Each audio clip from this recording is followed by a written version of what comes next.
Hello, everyone. Welcome and thank you for joining us at Coalesce. My name is Livia Busini. I'm a Regional Director of Solutions Engineering at DBT Labs, and I'll be the host of this session. The title of this session is Beyond Pretty Graphs, How End-to-End Lineage Drives Better Actions. And we will be joined by Shani Kanan. Shani is the VP of Product of databand.ie, an IBM company. Shani was an entrepreneur in various fields and a product manager for several data-intensive products. He lives in Israel with his wife, 2 children, dog, and a cat. Before we dive right in, I just wanted to share a couple of recommendations on how to get the most out of the session. All chat conversation is taking place in the Coalesce Beyond Pretty Graphs channel at DBT Slack. If you're not part of the chat, you still have time to join right now. Visit getdbt.com/community. I repeat, getdbt.com/community and search for Coalesce Beyond Pretty Graphs when you enter the space. We encourage you to ask other attendees questions, make comments, or react at any point in the channel. If you can, having 2 windows, one with Slack and one with the session opened side by side, works really well too. After the session, Shani will be available in the Slack channel to answer all of your questions. However, we encourage you to ask questions at any point during the session. So let's get started. Over to you, Shani. Thank you very much, Livia. Hey, everyone. I'm extremely excited to be here. As Livia said, my name is Shani Kainan. I'm the VP Product at Databand. We're an IBM company. And what I'm going to talk about today, and the title here is Beyond Pretty Graphs, how to use end-to-end lineage to drive better actions. Now, before I go there, I'll say a few words about myself. So again, Shani, got a wife, 2 kids, dog and a cat. I think the most interesting fact about me today is that I have a little cold, so sorry if my voice sounds a bit weird. And yeah, the only certificate and actual qualification I have is to train horses, not product, not data, not anything like that. And I'm here anyway. So let's get to it. I'm going to start with a statement that is not going to surprise anyone. You have to start a slide with a Gartner statement. So this is mine. We know that data pipelines, data processes in organizations are growing immensely. And again, not surprising. They're growing in volume, they're growing in complexity. But the main point that is critical for data lineage and for what I'm going to talk about today is the complexity around the amount of stages and the amount of stakeholders that are engaged in the creation of data assets and in the creation of the data processes. So the agenda today, as I said, first of all, I'm going to talk about the value of data lineage. And when I say value, data lineage is a term that, from what I've seen so far, on the verge of being abused. We hear it anywhere, everywhere, for any purpose and for any reason. And like any other tool, when we talk about data lineage, the first thing I want to talk about and show is the value of this tool. Why do we need it? Why is it relevant? And how are today's toolings correspond with that value? The second thing is I'm going to talk about the perceptions. So we have the value. We know what the tool what the tool is. What are the perceptions and how is it looked and used today from what we see with our customers, with our users, and what we see online? After that, I'm going to go down into an actual use case of how you can use data lineage when we're working in multi-siloed data processes, and how is the impact between them can be helped and used with data lineage. And I'm going to show a live demo of Databand's product to see how those are reflected in our product. So let's start. I'll start with what I said, the value of data lineage. What do we actually need? So today we see 2 main things when thinking about how data lineage should and can be used. The first one is what we call static. It's during the development process. We all have iterative, long, constant processes where we develop new data processes new data process, new data assets, data products, and we need to be able to know what are they affected by, who they are gonna affect, and how each of my fields, each of my pipelines is going to be used. So for that, obviously, we're going to need to know the lineage of that data, the lineage of these processes. Where are the teams that are going to use them? Where are the teams that I need to contact? And where are the teams that should know about me? This is not only about the development itself, obviously. We also want to publish it. We want other people to know and understand that we have this new process that is being used, and they need to consider it when they're changing things. The other aspect when thinking about the value of data lineage is around debugging operations. And this is a whole different thing. When we think about data lineage and the value of data lineage in this area, we're not thinking about a long iterative process. We're thinking about an issue that is happening right now that needs someone to handle it. We need to understand how severe is it. We need to understand if it is severe enough for us to wake someone up. Can we maybe wait for the Sunday hangover to go? What is the impact on our business? And once we did all of that, we discovered the issue, we understood it exists, we understood its impact. We need to be able to mitigate it and find its root causes. This is a completely different use of lineage, both because it's very imminent and because it's not static. We need to know right now if this specific field used things upstream or if the specific field is affecting things downstream. If it's doing that in general, that's nice, but it's not what we need. We have a specific operational issue that we need to address. So these are the two main points when thinking about the value of lineage: the ongoing development process and the operational now ASAP issue that we need to solve. Now let's go to the perceptions. When we go and try to understand how users are using data lineage today, what are the perceptions, how it's supposed to be used, first of all, we do see a lot of solutions. We see each, or maybe not each, but a lot of different tools have their own lineage capabilities. dbt is definitely one of them. We see with Snowflake, with Databricks, the ability to know what connects to that. And the main thing we see usually are graphs. Now that is great. Graphs are an amazing tool to help you understand what relates to what are the relationships between different assets, and we're all for that.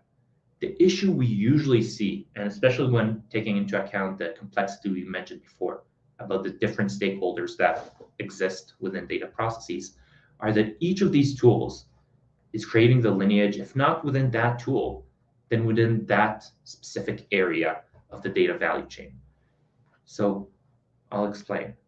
When we think about lineage, the way we see it today, and this is the data value chain, when we think about it, we see a lot of tools that are showing, for example, the lineage in the analytics area, in the transformation area, how the different tables within a specific warehouse are interacting with each other, how the different fields within those tables are interacting with each other.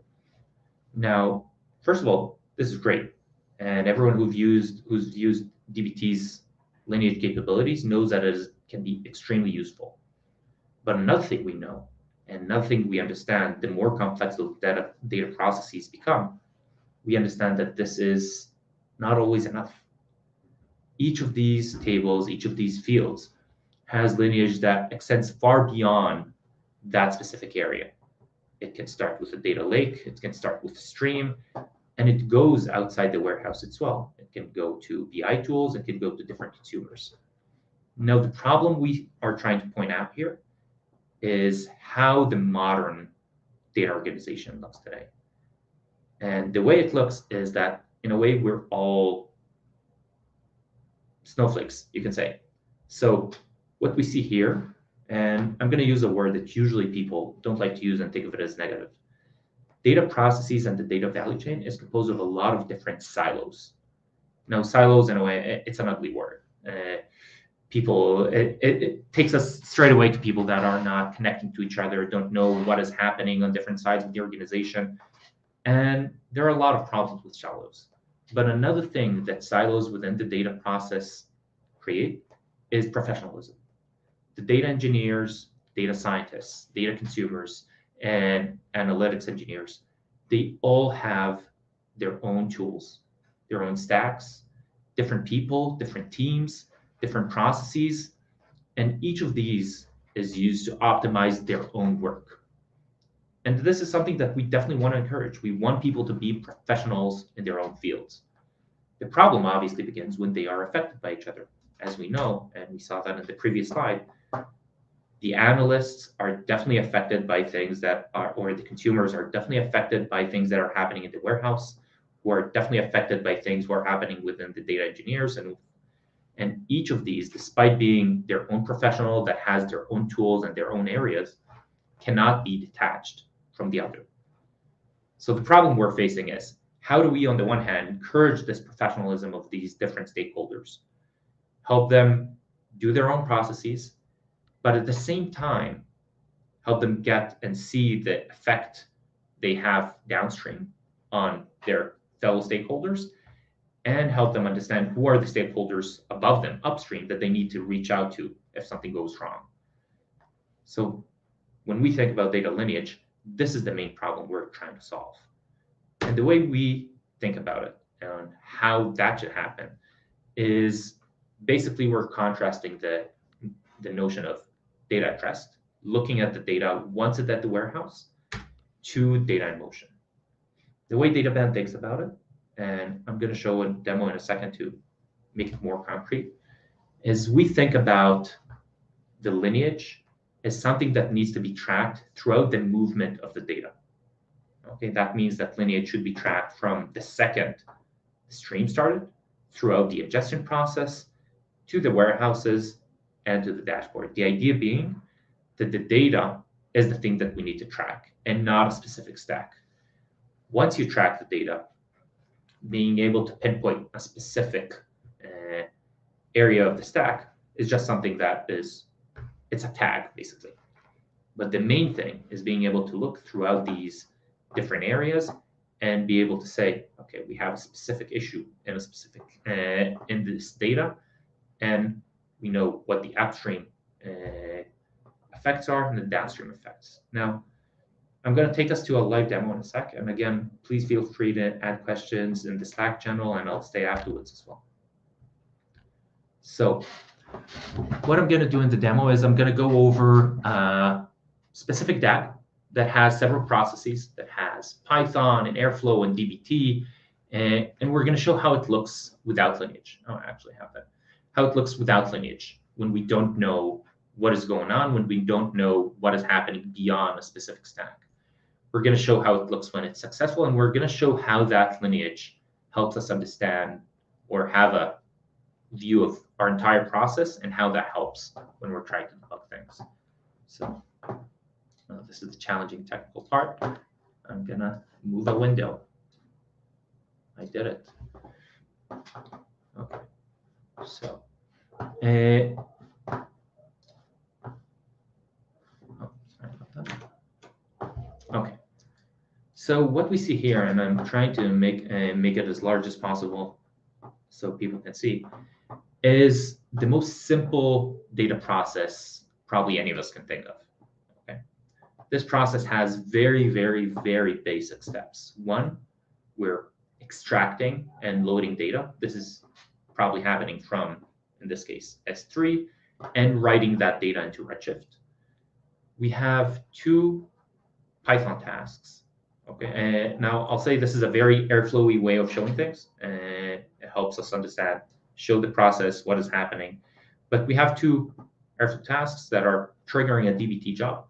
Notice that we have no idea what is happening within those DBT jobs. It can be a huge project that is executing. It could be something small. It can be a lot of tests, few tests. We have no idea.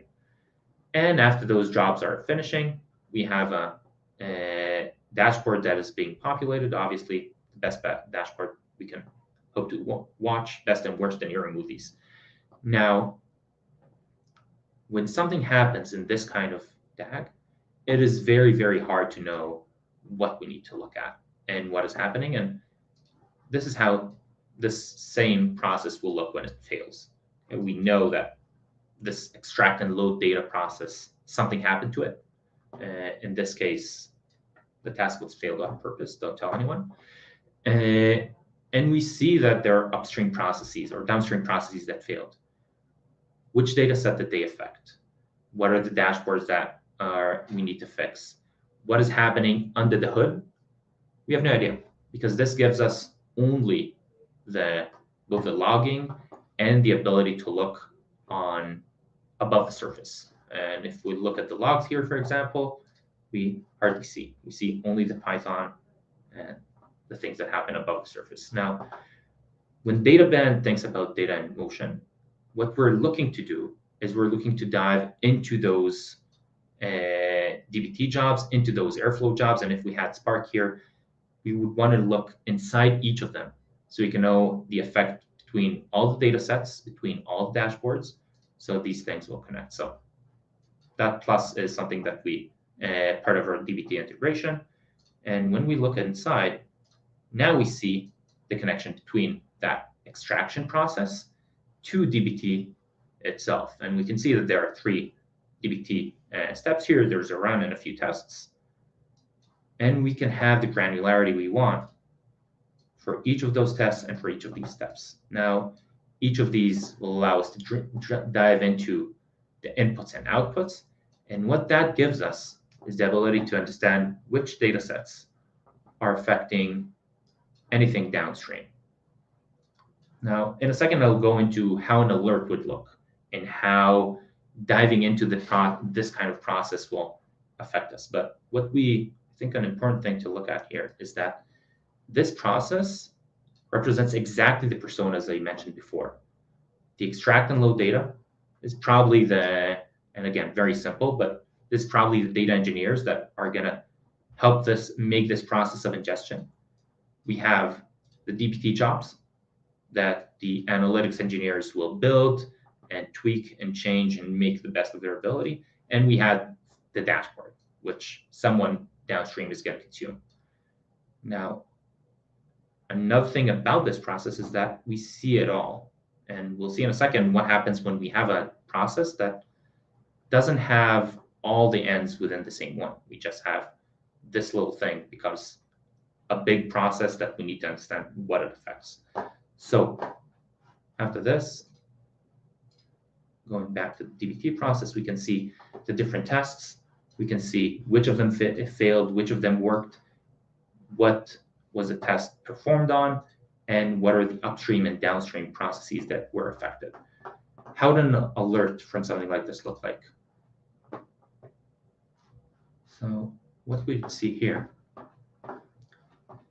is basically an alert that happened because that specific pipeline failed.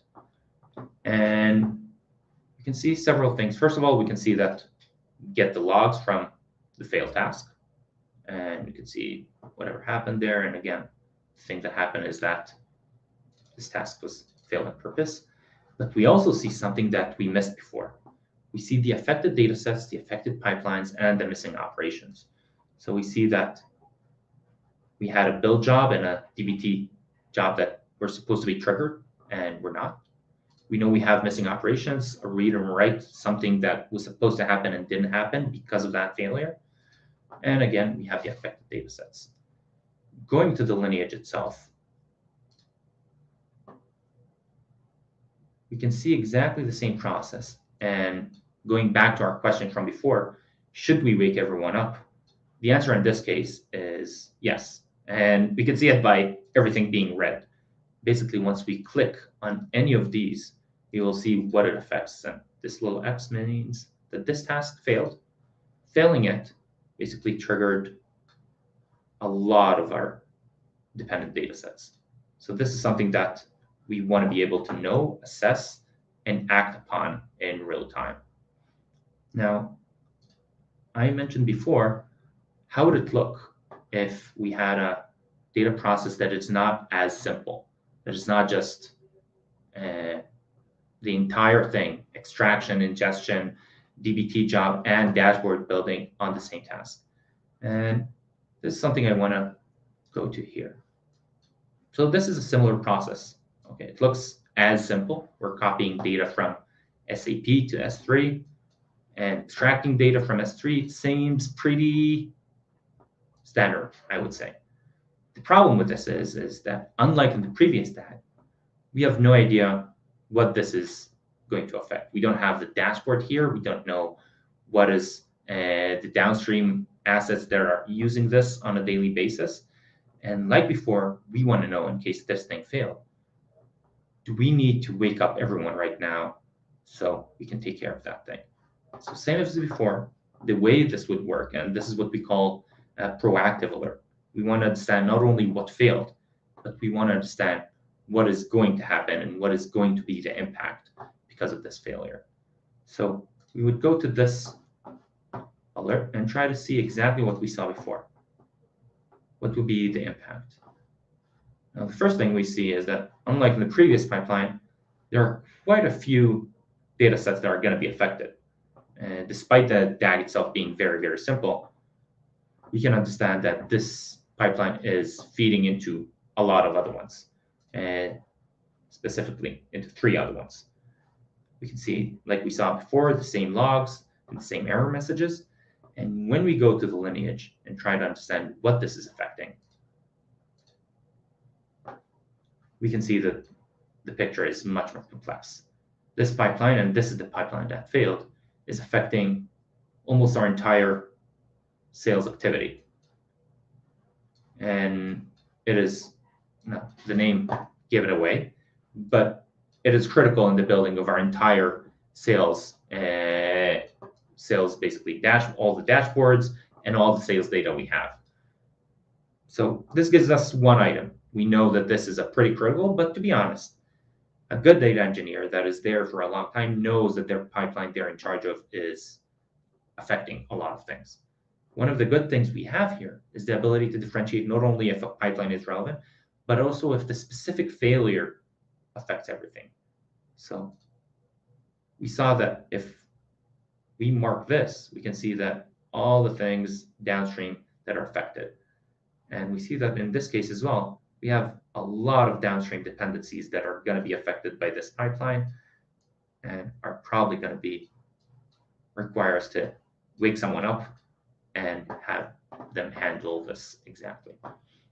So I'm going to go back for a bit and summarize, and I'm going to show the same thing when we're talking about not only a DBT job that has the regular steps of a run and a test, but also when we have a build job that is as complex, but we a lot of times miss the lineage within those jobs themselves. So what we see here is exactly, it's the same project exactly, only this time we have a DBT build being executed instead of just a regular execution. And we see that exactly the test we saw before, each model represented in a separate brick. We can see exactly which test failed. And again, this reflects on the lineage we'll see afterwards. Now, I will go back to the presentation and wrap up my conversation. All right.